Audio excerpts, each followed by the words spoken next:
तो नमस्कार साथियों, स्वागत है आपका अमरीज क्लासेस पर। बहुत सारे सवाल आप लोगों ने कमेंट बॉक्स में डाले केबीएस को लेकर के कि केबीएस में क्या जो सीटेट पास किए हुए हैं वही अप्लाई कर सकते हैं या जो अपेयरिंग में है वो भी अप्लाई कर सकते हैं।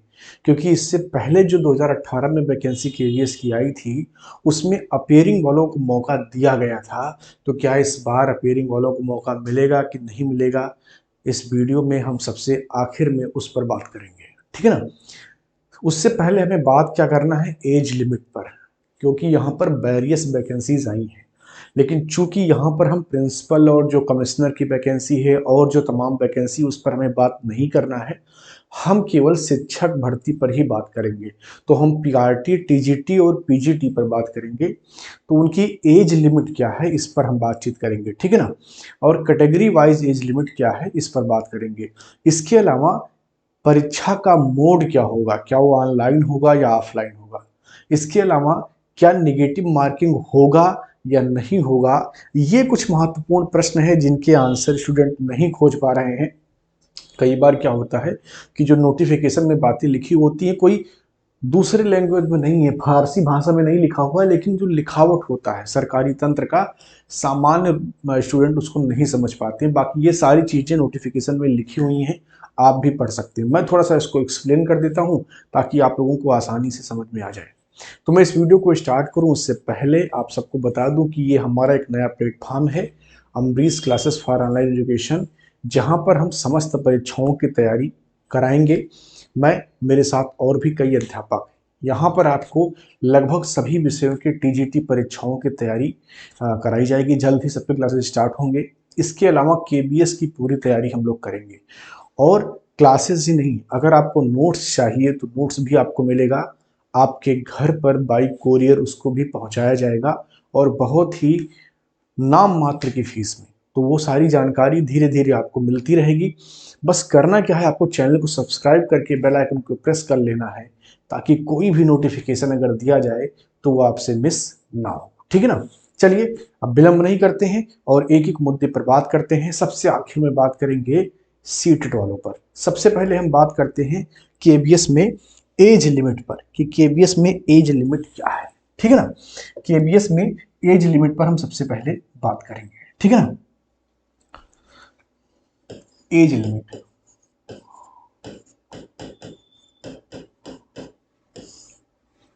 केबीएस में एज लिमिट पर बात करेंगे साथियों। तो सबसे पहले हमें यह देखना है कि हमें किस पर बात करना है। तो हमारे बहुत सारे साथी होंगे जो पीआरटी देंगे, ठीक है ना, पीआरटी देंगे। इसके अलावा बहुत सारे साथी होंगे जो टीजीटी देंगे। इसके अलावा हमारे बहुत सारे साथी होंगे जो पीजीटी देंगे। तो इन सब की एज लिमिट पर हम बात करेंगे, ठीक है ना। इन सब के एज लिमिट पर हम बातचीत करेंगे।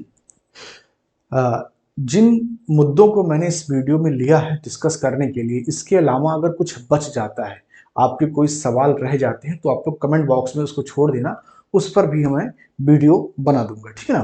पिछले वीडियो पर जो कमेंट आए हैं उनके आधार पर ही मैं इस वीडियो को बना रहा हूं। तो देखेंगे एज लिमिट में पीआरटी में सबसे पहले। तो साथियों, पीआरटी में जो मैक्सिमम एज आपका मांगा गया है वो कितना है, 30 वर्ष। कितना, 30 वर्ष। अब जानते ही हैं कि कैटेगरी वाइज भी एज लिमिट होती है। तो मैक्सिमम जो एज मांगा गया है वो 30 वर्ष है। 21 वर्ष के बाद आप अप्लाई कर सकते हैं। और जो पीआरटी है उसमें मैक्सिमम एज आपका 30 वर्ष मांगा गया है। और ये जो 30 वर्ष एज है ये किसके लिए है, जनरल कैटेगरी के लिए है, यानी कि यूआर के लिए है, अनरिजर्व कैटेगरी के लिए है, ठीक है ना। अगर यहीं पर कोई हमारे साथीगण एससी कैटेगरी से आते हैं, शेड्यूल कास्ट से आते हैं, तो उनको 5 वर्ष का एज रिलैक्सेशन मिला है।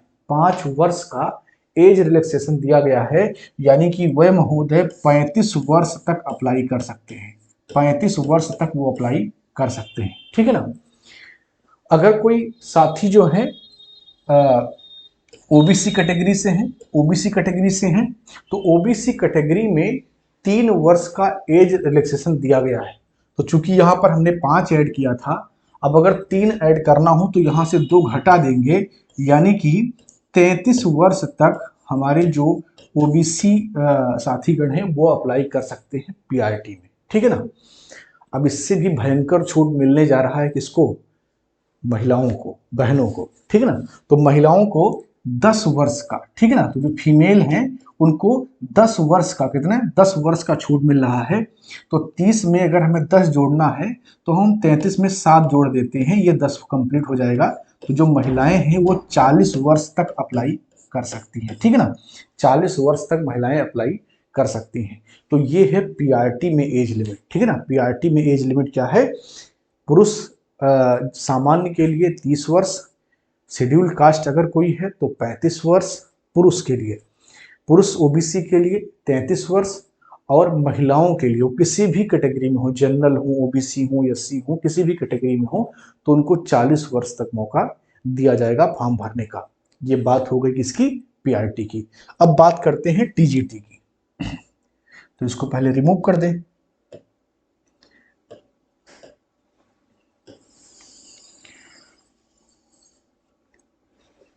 अब हम बात करते हैं साथियों किसकी, टीजीटी की। टीजीटी में जो अपर लिमिट साथियों मांगी गई है वो कितनी मांगी गई है, 35 वर्ष। कितनी है, 35 वर्ष। और यहां पर सभी के लिए 35 वर्ष ही जो है अपर लिमिट मांगी गई है। तो टीजीटी में जो अपर लिमिट है साथियों वो 35 वर्ष है। वहीं अगर बात करें पीजीटी में, तो पीजीटी में जो अपर लिमिट है साथियों वो 40 वर्ष है। क्या है, 40 वर्ष है। वहीं पर साथियों आप सबको पता है कि प्रिंसिपल की भी वैकेंसी आई है, प्रिंसिपल का भी वैकेंसी है। तो प्रिंसिपल के वैकेंसी में जो लोअर एज लिमिट है वो 35 वर्ष है, और अपर जो लो एज लिमिट है वो कितना है, 50 वर्ष है। वहीं अगर वाइस प्रिंसिपल में आप देखेंगे तो वाइस प्रिंसिपल में जो लोअर एज लिमिट है वो 35 ही है, और अपर जो है वो साथियों 45 यानी कि 45 वर्ष है। तो ये पूरा एज लिमिट का मामला है अध्यापकों के भर्ती का जो केबीएस में आया है, ठीक है ना। तो अगर आप इस एज लिमिट के अंतर्गत आते हैं, समकक्ष योग्यता रखते हैं, तो आप अप्लाई कर सकते हैं, ठीक है ना। तो हमारा जो पहला मुद्दा था वो एज लिमिट था, क्या था, एज लिमिट था, और इसको हमने समझ लिया। अब हमारा दूसरा मुद्दा है साथियों निगेटिव मार्किंग का। किसका, निगेटिव मार्किंग का। अब आप लोग जानते हैं कि बहुत सारी परीक्षाओं में अब निगेटिव मार्किंग होने लगा है। तो क्या इस परीक्षा में भी नेगेटिव मार्किंग है, क्या केबीएस में नेगेटिव मार्किंग किया जाएगा। तो साथियों एकदम कंफर्म आप लोग जान लीजिए कि यहां पर कोई निगेटिव मार्किंग नहीं है, कोई भी निगेटिव मार्किंग यहां पर नहीं है, ठीक है ना। तो निगेटिव मार्किंग यहां पर नहीं है, निगेटिव मार्किंग नहीं है। पेपर ये लोग इतना जबरदस्त बनाते हैं, मजबूत बनाते हैं, कठोर बनाते हैं, कठिन बनाते हैं कि नेगेटिव मार्किंग की आवश्यकता नहीं पड़ती है। तो यहाँ पर नेगेटिव मार्किंग नहीं है। टोटल 180 प्रश्न आपके परीक्षा में आएंगे, जिनको हल करने के लिए आपको 180 मिनट, 180 मिनट अर्थात 3 घंटे दिए गए हैं। 180 मिनट अर्थात 3 घंटे आपको दिए जाएंगे, ठीक है ना। इससे पहले जो पेपर होता था उसमें 150 क्वेश्चन ही आते थे, लेकिन इस बार 180 क्वेश्चन आएंगे। अब इसमें से जो 80 क्वेश्चन साथियों आएंगे वो क्या होंगे, अलग अलग उसके होंगे, सॉरी 100 क्वेश्चन जो होंगे वो जो है सामान्य कॉमन सब्जेक्ट के होंगे, जो सबसे पूछे जाएंगे पीआरटी से लेकर के टीजीटी पीजीटी सबसे। और जो 80 प्रश्न होंगे साथियों वो स्पेसिफिक से पूछे जाएंगे। अब पीआरटी में स्पेसिफिक में क्या हो जाएगा, जैसे आप यहाँ पर देखते हैं यूपी में जो सुपर टेट की वैकेंसी आती है उसमें स्पेसिफिक में क्या क्या सब्जेक्ट हैं, इन्वायरमेंट है, मैथ है, अंग्रेजी है, हिंदी है। तो ये स्पेसिफिक में पीआरटी में हो जाएगा। वहीं पर जब आप देखेंगे टीजीटी में तो वहां पर इस जो स्पेसिफिक सब्जेक्ट हैं उनके सवाल आएंगे, ठीक है ना। तो यहां पर मैं मोटा मोटी ये समझाने की कोशिश कर रहा हूं कि नेगेटिव मार्किंग नहीं है, धड़ल्ले से आपको सारे क्वेश्चन को हल करना है, ठीक है ना। अब पीछे चलते हैं और देखते हैं कि अगला पॉइंट हमने डिस्कशन के लिए क्या लिया था। अगला पॉइंट हमारा था डिस्कशन के लिए कि एग्जाम जो है वो ऑनलाइन होगा या ऑफलाइन होगा। हमारा एग्जाम जो है वो ऑनलाइन होगा या ऑफलाइन होगा।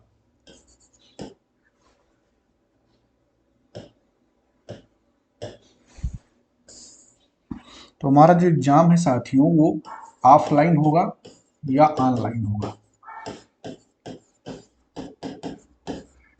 तो एकदम कंफर्म आप लोग जान लीजिए कि ये जो टेस्ट होना है ये सीबीटी होना है, ठीक है ना। क्या होना है? सीबीटी होना है, यानी कि कंप्यूटर बेस्ड टेस्ट होंगे। मतलब ये ऑनलाइन टेस्ट आपके होंगे, ठीक है ना। क्या होंगे? ऑनलाइन होंगे। ये परीक्षा आपकी ऑनलाइन होगी, ऑफलाइन नहीं होगी। सीबीटी मतलब कंप्यूटर बेस्ड टेस्ट आपका होगा। तो ऑनलाइन आपकी ये परीक्षा होगी। और नोटिफिकेशन में आप देखेंगे विभिन्न सेंटर बनाए गए हैं। जैसे उत्तर प्रदेश में अगर आप बात करें तो लखनऊ सेंटर है, प्रयागराज सेंटर है, अयोध्या सेंटर है, बरेली सेंटर है, मे बी कानपुर सेंटर है। तो आप लोग उसकी लिस्ट देख लेंगे। फॉर्म भरते समय आप अपना प्रेफरेंस भी भर सकते हैं ताकि नज़दीकी सेंटर आपको मिल जाए, ठीक है ना। फॉर्म भरते समय आपको बहुत ज़्यादा बारीकी से काम करना है। और फॉर्म कैसे भरना है उसका भी वीडियो मैं जल्द ही उपलब्ध करवा दूंगा। बहुत जल्दबाजी में फॉर्म मत भरिएगा, कोई गलती मत करिएगा, ठीक है ना। चलिए, अब जो हमें डिस्कस करना है, जिसके लिए मैं पूरा वीडियो बना रहा हूं, जो सबसे मौलिक बात है वो ये है कि सीटेट जो अपियरिंग में है क्या वो अप्लाई कर सकते हैं कि नहीं कर सकते हैं। अब साथियों, 2018 में अगर सीटेट अपियरिंग को अप्लाई करने का मौका दिया गया था, तो इस बार सीटेट अपियरिंग को अप्लाई करने का मौका क्यों नहीं दिया जा रहा है? सबसे बड़ा प्रश्न तो यही है कि ऐसा क्या हो गया। केबीएस वाले नाराज हो गए कि अपेयरिंग वालों को नहीं लूंगा। इसके पीछे कुछ ना कुछ तो लॉजिक होगा, हवा में तो काम होता नहीं है। तो इसके पीछे साथियों लॉजिक ये है कि जब 2018 में केबीएस की वैकेंसी आई थी, तो उससे पहले करीब 1.5 साल तक सीटेट की परीक्षा नहीं हुई थी। तो सीटेट की परीक्षा नहीं होने की वजह से मौका दिया गया था उनको, जो शायद 2018 दिसंबर में पेपर सीटेट का हुआ था, उसी के आसपास वैकेंसी भी आई थी। तो जिन लोगों ने अप्लाई किया था उस सीटेट में, उनको मौका दे दिया गया था कि ठीक है आप लोग भर लीजिए, अगर सीटेट पास होंगे तो आपकी योग्यता मानी जाएगी, अदरवाइज आपकी योग्यता नहीं मानी जाएगी। लेकिन उसके बाद से लगातार सीटेट हर साल हो रहा है। तो इस वर्ष कोई ऐसा कारण बनता नहीं है कि सीटेट जो है सीटेट को अपेयरिंग में ले लिया जाए। जो लोग पास हैं वही लोग केवल अप्लाई कर सकते हैं। एकदम कन्फर्म है, ठीक है ना। एकदम कन्फर्म है कि सीटेट जो पास हैं वही अप्लाई कर सकते हैं, अपेयरिंग अपेयरिंग वाले अप्लाई नहीं कर सकते हैं। और हाँ, एक प्रश्न और है साथियों आप लोगों के दिमाग में कि क्या बीएड वाले पीआरटी में अप्लाई कर सकते हैं कि नहीं। हालांकि इस पर एक वीडियो मैंने डलवाया था, उसमें लिखा हुआ है साथियों साफ साफ कि बीएड वाले भी पीआरटी में अप्लाई कर सकते हैं, बशर्ते चूंकि बीएड को प्राइमरी टीचर में रखा जाए कि नहीं रखा जाए, इस पर कई हाई कोर्ट में मुकदमे और साथ ही साथ माननीय सर्वोच्च न्यायालय के समकक्ष भी मुकदमा जो है पेंडिंग में है। तो नोटिफिकेशन में लिख दिया गया है कि अगर सुप्रीम कोर्ट का कोई फैसला आता है तो जैसा फैसला होगा वैसा वो लागू हो जाएगा। यानी कि अगर ये फैसला आता है कि इनको पीआरटी में नहीं शामिल करना है तो आप बाहर हो जाएंगे, और अगर फैसला फेवर में आता है तो आप जो है उसमें शामिल रहेंगे। तो जो बीएड वाले हैं साथीगण, वो बिल्कुल अप्लाई करेंगे बिना हिचक के। 1500 रुपये कोई बड़ी बात नहीं होती है। फॉर्म आप लोग डाल दीजिए, हो सकता है कि आपके फेवर में ही सुप्रीम कोर्ट से फैसला आ जाए। तो ये जो 3-4 बुलेट पॉइंट हमने लिए थे आपको समझाने के लिए, मैं उम्मीद करता हूँ कि मैं आपको समझा पाऊंगा।